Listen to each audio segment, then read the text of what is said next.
Focus on you until you win. The wake-up call that doesn't care about your feelings. Picture this.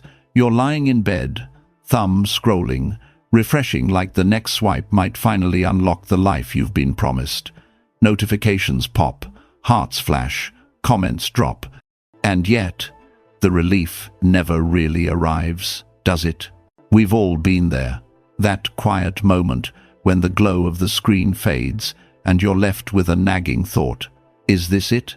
Is this really how I'm spending my one life, waiting for validation from strangers who don't even know my middle name? The truth? No cavalry is coming. No cosmic scoreboard is about to flip in your favor just because you've been hustling in silence or wishing harder than the next person. The only thing guaranteed to show up in your story is you. Not tomorrow. Not when someone finally believes in you. Not when the world suddenly decides you're worthy. You. Right here. Right now. And here's the tough but freeing part. Focusing on you is not selfish. It's survival. It's the difference between being dragged through life on someone else's leash or finally holding the reins. So this isn't a pep talk. It's not a believe and receive kind of thing. It's something sharper, simpler, and far more reliable. Focus on you until you win, not until the crowd cheers, not until the spreadsheet turns green, not until every critic disappears, until the person in the mirror, the only one you can't lie to, finally nods and says, "Yes, I trust you. You showed up for me today." That's the victory we're chasing. Why this matters now. Here's a statistic that might sting.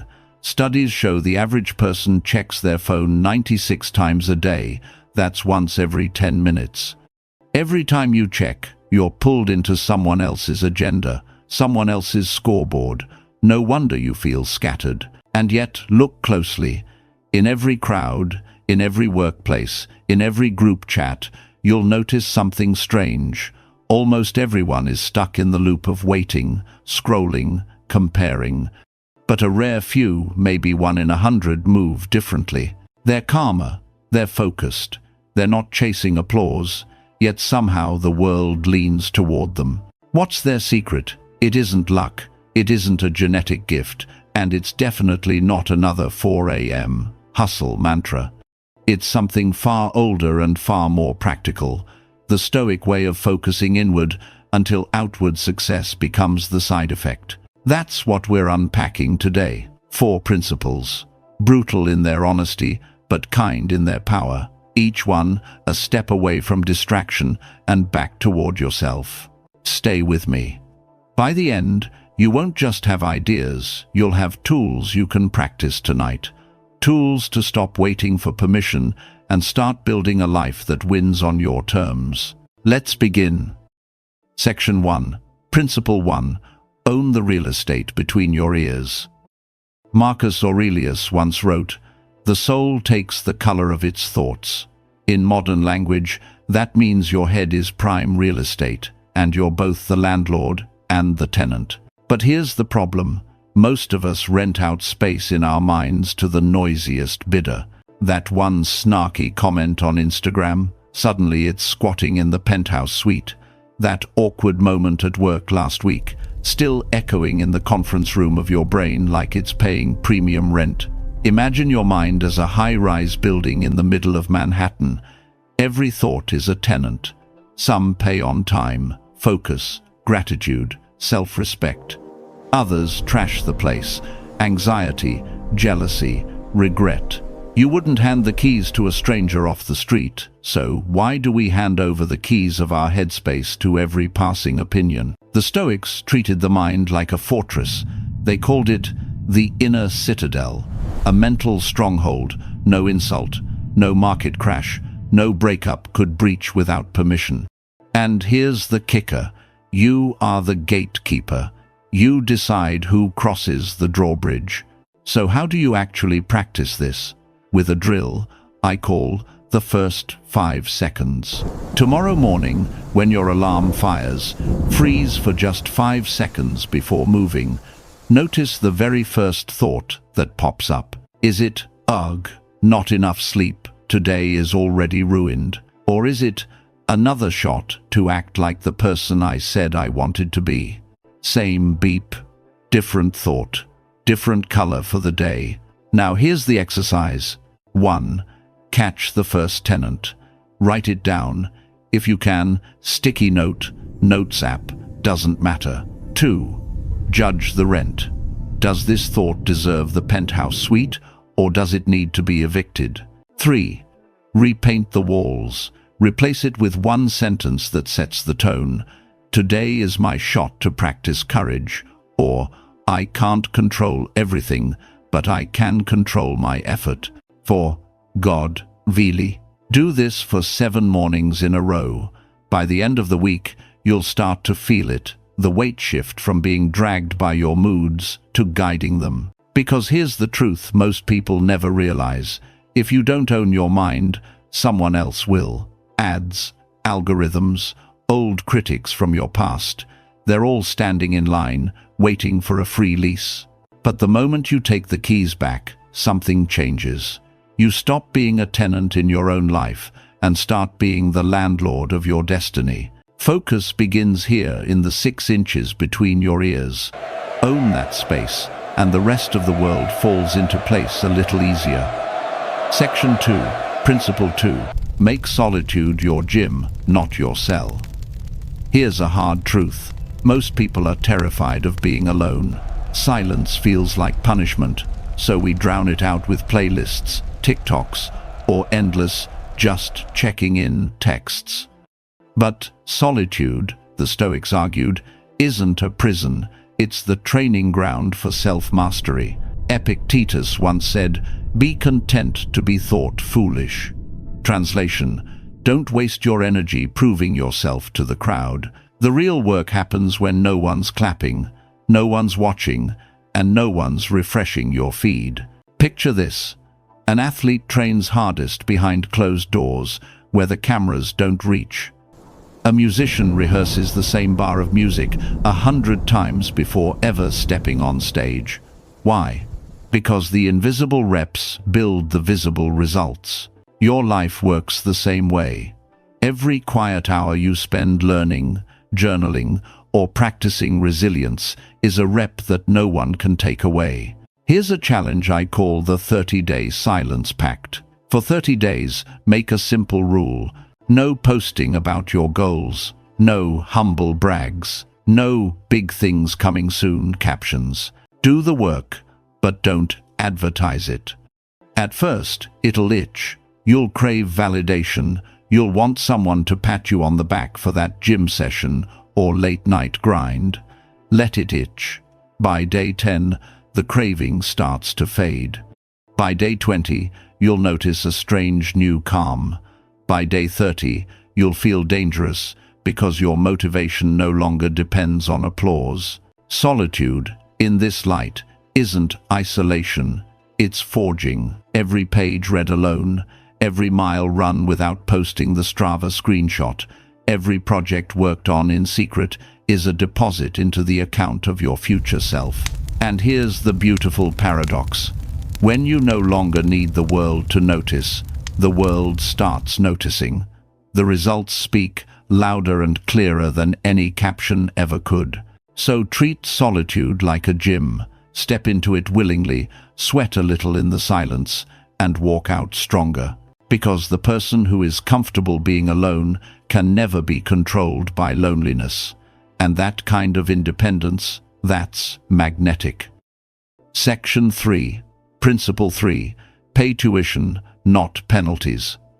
Failure hurts, we both know that.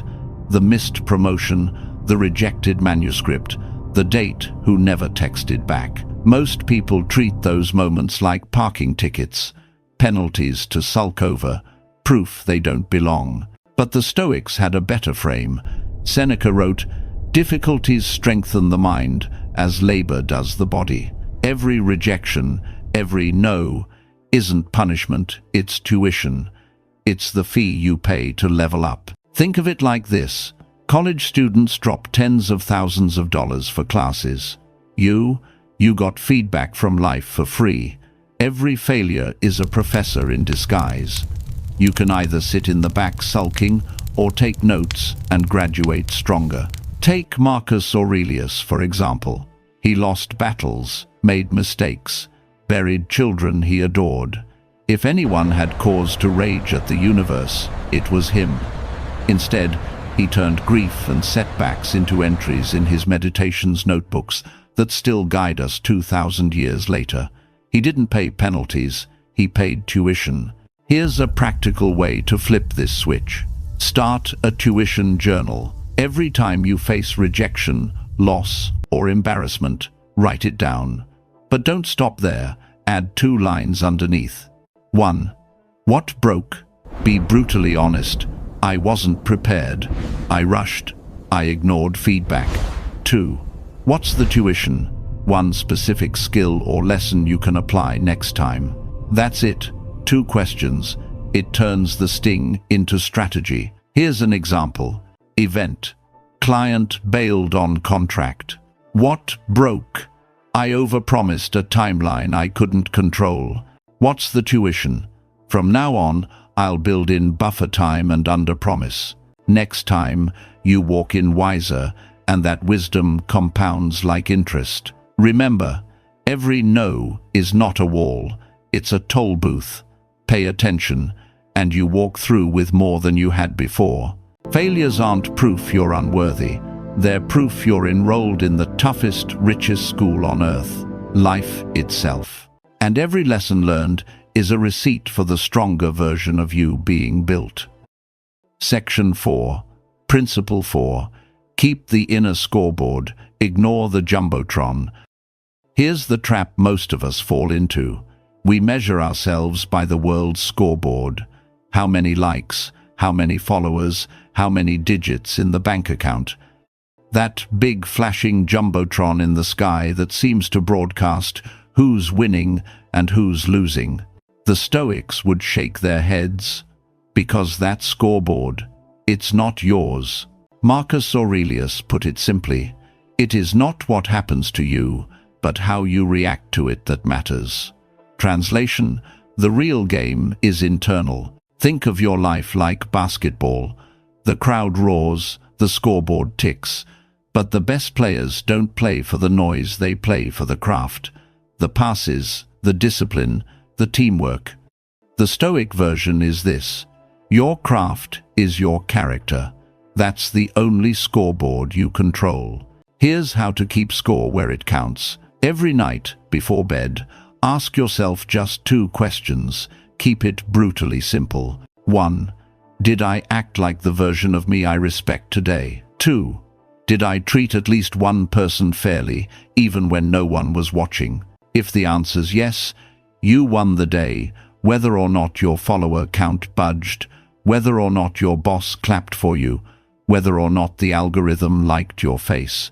Let me give you an example. Imagine you're at work, and a co-worker takes credit for something you did.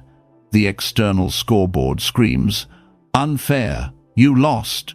But the inner scoreboard, you keep your calm, document the facts, and present them clearly when it matters. You didn't react out of ego, you responded out of self-respect. That's a 10 on your scoreboard. Or picture being stuck in traffic. The world's jumbotron flashes. You're late, you're failing.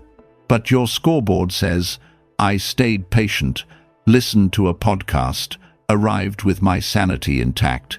Again, you won. It's not glamorous, it won't trend, but that's the point. Your real scoreboard isn't for show. Here's the magic.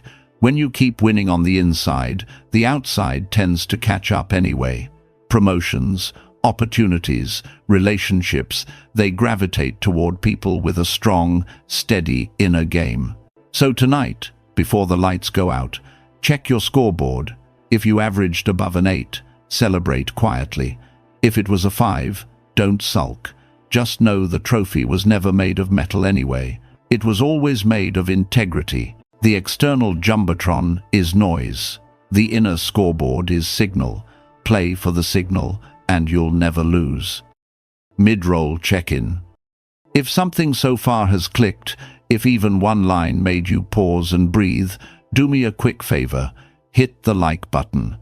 Yes, it helps the algorithm, but more importantly, it puts this message in front of the next person who's doom scrolling tonight, wondering why their life still feels stuck. And while you're at it, drop a single word in the comments. Focus. That word isn't for me, it's for you. It's you declaring, right now, that you're done scattering your energy. You're choosing to focus on you until you win. All right, let's keep going, because now we're stepping into something practical, your daily blueprint. Section 5. Blueprint for Relentless Focus. Marcus Aurelius kept notes in a war tent. You and I, we've got deadlines, bills and buzzing phones, but the principle is the same. Structure your day so discipline becomes autopilot. Here's the Stoic-inspired blueprint. Morning, the priming hour. Same wake-up time every day, even weekends. Rhythm, beats, motivation.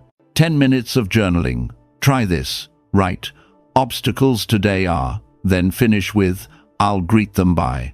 This primes your brain for reality, not fantasy. Move your body. It doesn't matter if it's 20 push-ups, a jog, or a quick stretch. Physical momentum fuels mental clarity. First vote of the day cast in your favor. Midday, the recalibration minute. Set your phone to buzz at noon with one word, return. That's your reminder to pause and ask, am I still playing my game, or did I drift into someone else's? If you've drifted, reset. One deep breath, one tiny adjustment, and you're back in the driver's seat.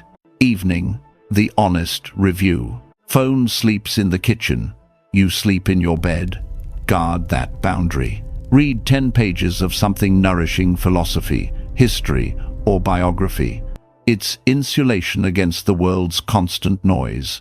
Then ask yourself 3 questions before lights out. 1. What went right today? 2. Where did I bend under pressure? 3. What's one small act of courage I'll carry into tomorrow?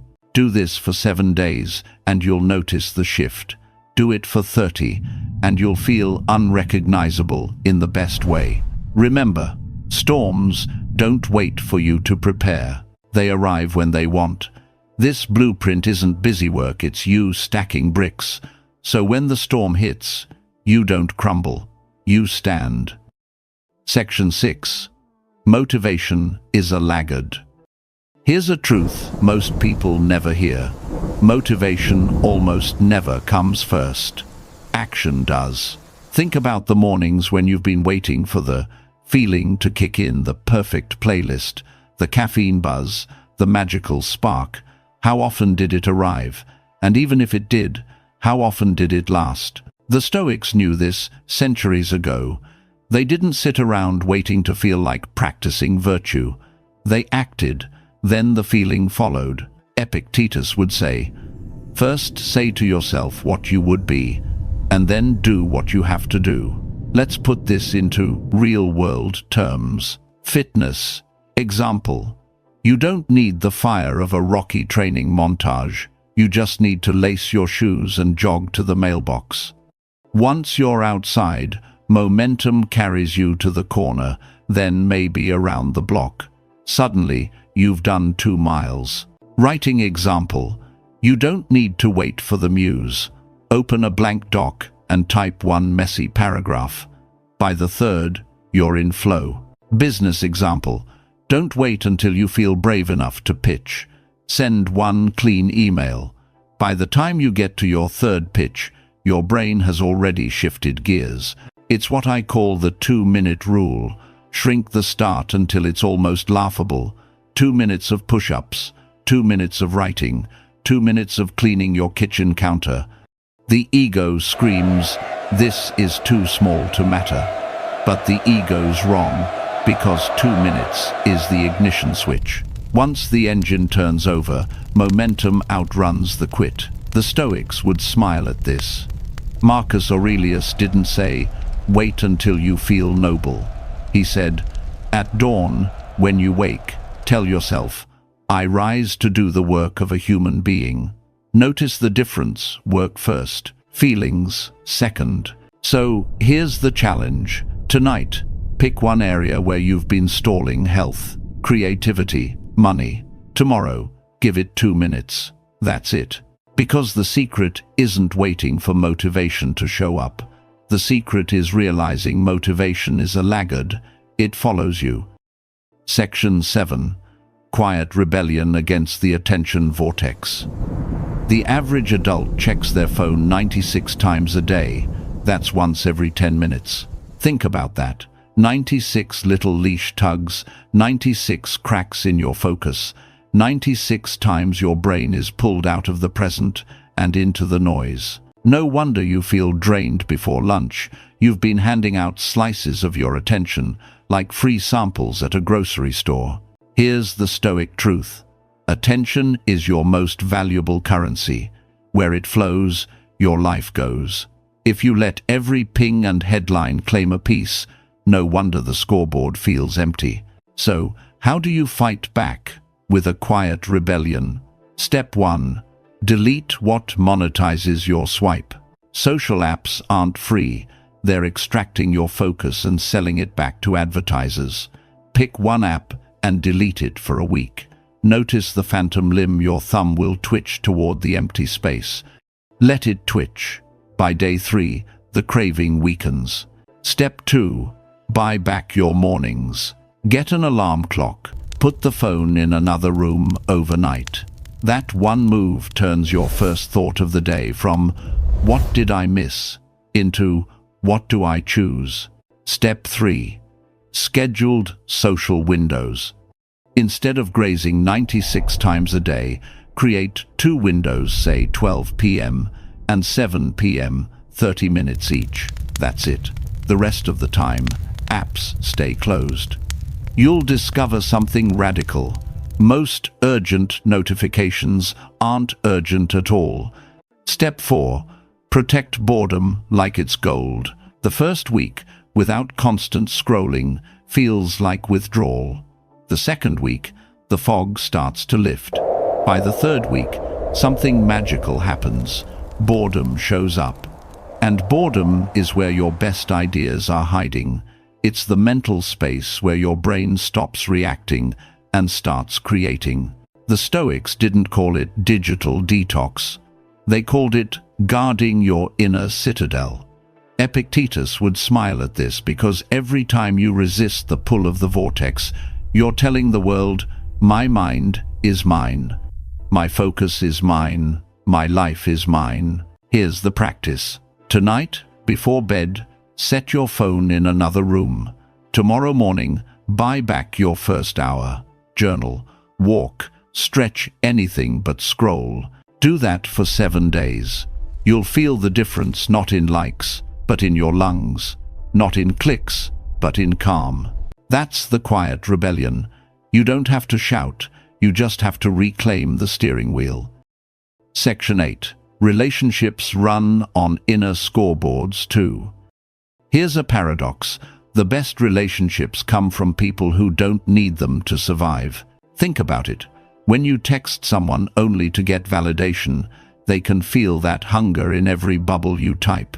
When you show up to dinner secretly tallying how much attention they give you, they can feel the silent scorekeeping. The Stoics flipped this script. They believed the only scoreboard that matters is internal. Did I show up with fairness, with courage, with honesty? Did I treat them well because that's the kind of person I've chosen to be, not because I'm hunting for a return on investment? Rule 1. Add value. Expect nothing.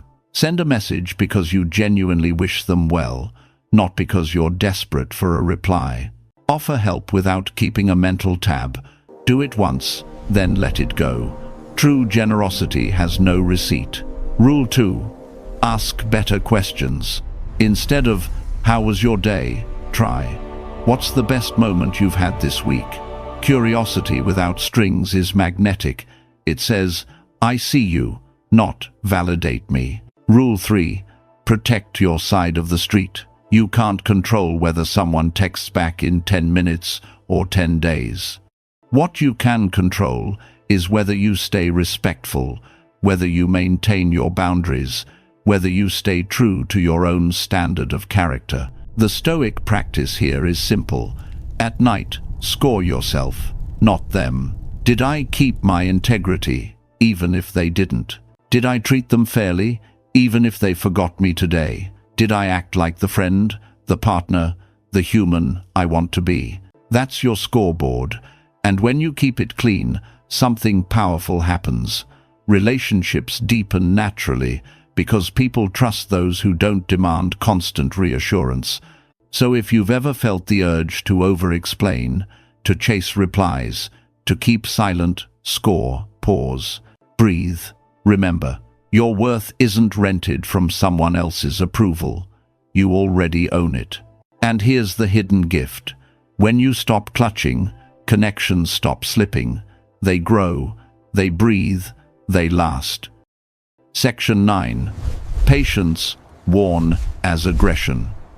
Impatience is just fear in a hurry. Think about it when you're impatient. What's really happening? You're afraid you'll miss the chance, that someone else will get there first, that your time is running out. Impatience is panic wearing sneakers. But patience? Patience is not passive. Patience, when practiced deliberately, is a form of quiet aggression. It says, I know my moment will come. I'm not rushing. I'm not begging. I'm building. The Stoics lived by this. Marcus Aurelius ruled through wars, plagues, betrayals, and endless politics. He could have spent every day screaming at the clock. Instead, he wrote, Time is like a river, made up of events that happen and a violent stream. For as soon as a thing has been seen, it is carried away, and another comes in its place. Translation: don't wrestle the river, build your raft. 3 ways to weaponize patience. 1. Think in decades, not days. Most people obsess over the next 24 hours. Winners map out 30 years. Example: you want financial freedom? Don't panic about the next paycheck. Lay bricks. 1 skill learned, 1 debt cleared, 1 investment made. Over 30 years, those bricks build a fortress. Impatient people run out of breath in year 2. 2. Reverse engineer the domino. Picture your 30-year vision. Maybe it's a business, a family, a body you're proud of. Ask, what single domino tip today makes that vision inevitable? Then push only that domino. When you focus on the small, you stop clawing at the big picture. Patience becomes a daily sprint in the right lane, not a blind race. 3. Wear patience like armor. When others rush, you stay steady. In negotiations, the most patient person wins. In relationships, the one who doesn't panic at silence holds the power.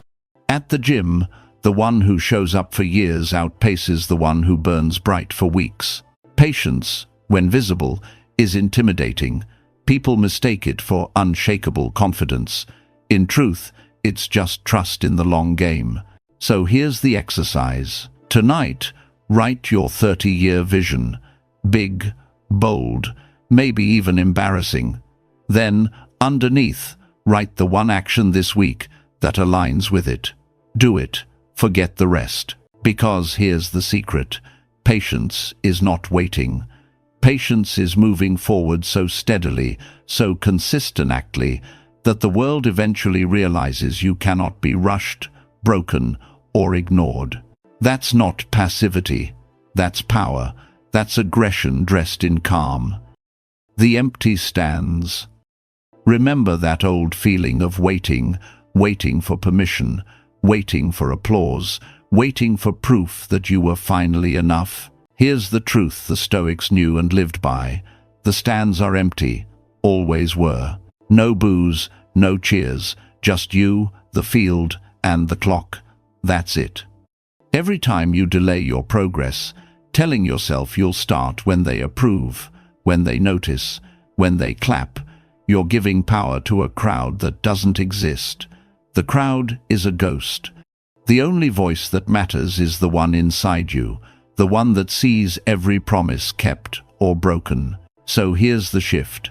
Close the app, close the story, close the noise, pick up the pen, take the step, lift the weight, make the call. Focus on you until you win, until the person staring back in the mirror can't name a single promise you broke today.